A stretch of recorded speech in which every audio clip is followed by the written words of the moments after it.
Wolverine's been around in the comic books for a long time. He was, in fact, if you think about it, he was created at a time when superheroes were like this, fighting truth, justice, and the American way. It was sort of very black and white. There were good guys and there were bad guys. He was the first anti-hero. He was the first guy who, yeah, he was a good guy, but he wasn't always a nice guy. He revolutionized things, really, in the comic book world. And I think that's what I love about him. He's complex. There's a lot to him. He's pretty cool. I watch the movies and I go, that's a cool guy, you know. And when I was young, it was Dirty Harry, Mad Max, Han Solo. These are the kind of characters I loved. And Wolverine is kind of like that for the audience now. It's fun. The movie is fun. It's entertaining. Yes, there's claws, there's superpowers, but it's also about something, and the character's got some, let's say, some troubles, you know, emotional troubles. So it's a little more complex. And I think the melding of those, the fun and also some substance, makes it interesting for a wider range of audience. For me, I'll be honest, I've actually got my boss here, Jim Giannopoulos. Where are you, Jim? He's over there. So for as long as I've known Jim, which is 10 years now, I've been kind of every dinner like, Wolverine to make a great movie, Jim. What do you think? You know? So I can't say I was very much on the back foot. I was pretty proactive about making this movie. I've always loved the character. I haven't been a comic book fan growing up. So for me, I read the script and I just saw this is a great film character. This will work for people who've never read a comic book like me in their life. This just makes a good movie. Luckily for me, Jim agreed. Okay, pregunta número dos. Can I just say before I answer any more, I just wanted to say how excited I am to be here in Mexico. We were meant to be here.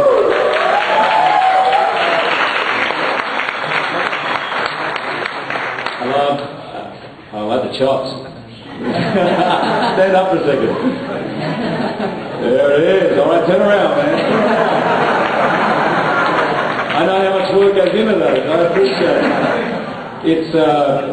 It's been a month. We were meant to be here a month ago. We were ready to come down, and wisely the officials and the government said, listen, this is not a great time. We need to take care of what's going on here, which is very serious. I met last night. It was a great privilege of mine to meet with the President and the First Lady and to hear firsthand how he and all of you handled that situation. Was inspiring, and I'm just so glad that so quickly, really, that the country is back on its feet and going around Mexico City last night. You see it's bubbling with energy again, and so I just wanted to say, I think kind of like my character Wolverine, Mexico is indestructible, right? You know.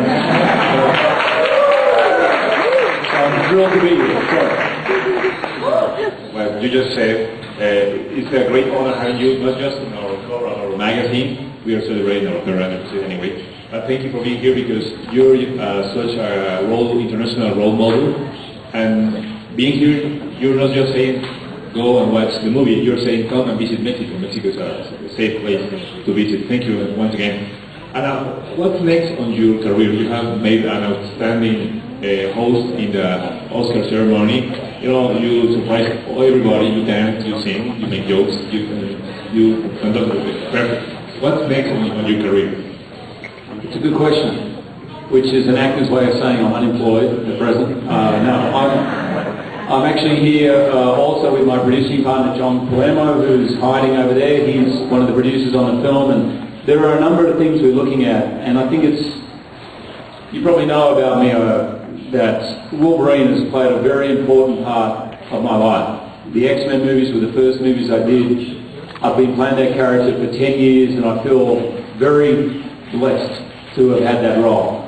At the same time, as an actor, I always look for different things, and I'm not really at liberty to say. I'm very close to a few different things right now, but I want to sort of branch out in new areas. I'd love to do comedy. I'd love to do a movie musical. I have a production company, and there are a number of things we're developing, but right now, a little bit of time with my family and kids over summer I think I'm in a little bit of debt to them, so I owe them that. Tercera pregunta, Liz Hill, de Cine en Línea. Hi, welcome back to Mexico, and really thank you for coming. We are enjoying. I want to ask him about what is your personal challenge for this character in this movie, and what things do you most like to enjoy your free time in your life, and who really most like dance, sing, or act? Acting. That's easy.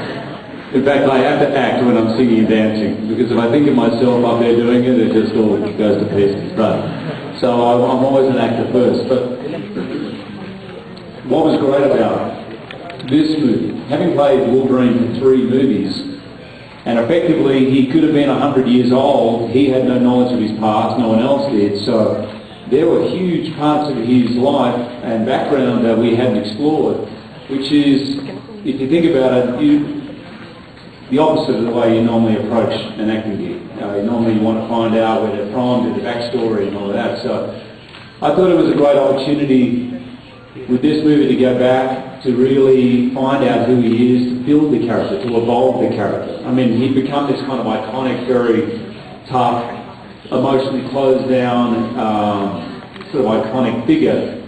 How does someone arrive at that? What happens in their life to get them to be like that? People don't just, they're not born like that, they become like that. So here we had the chance to create that.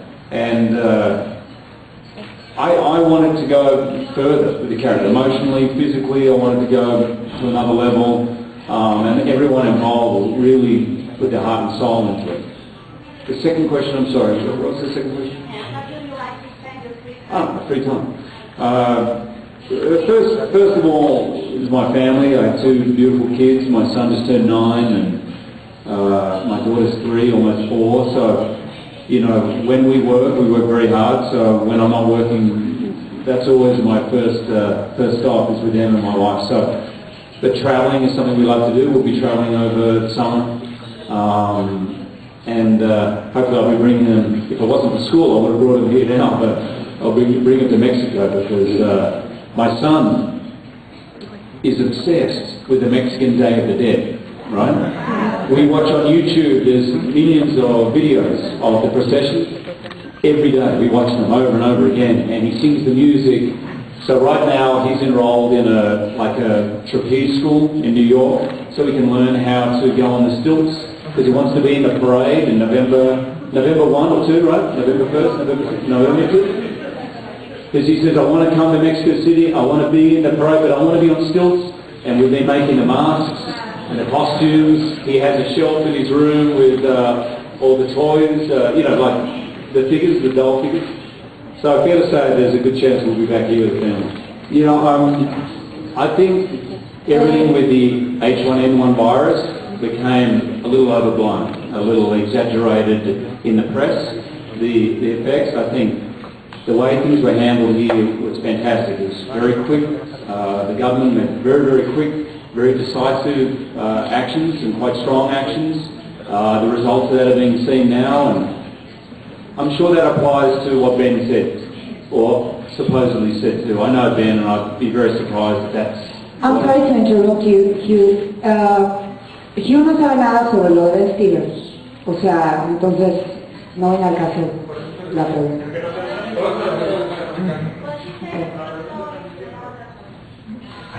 Well, I don't know anything about it, but I'm just saying that I'm sure that's exaggerated. But for me, I think with anything like this, viruses of all kinds, they're real, they need to be dealt with. But a virus is a virus, people are people.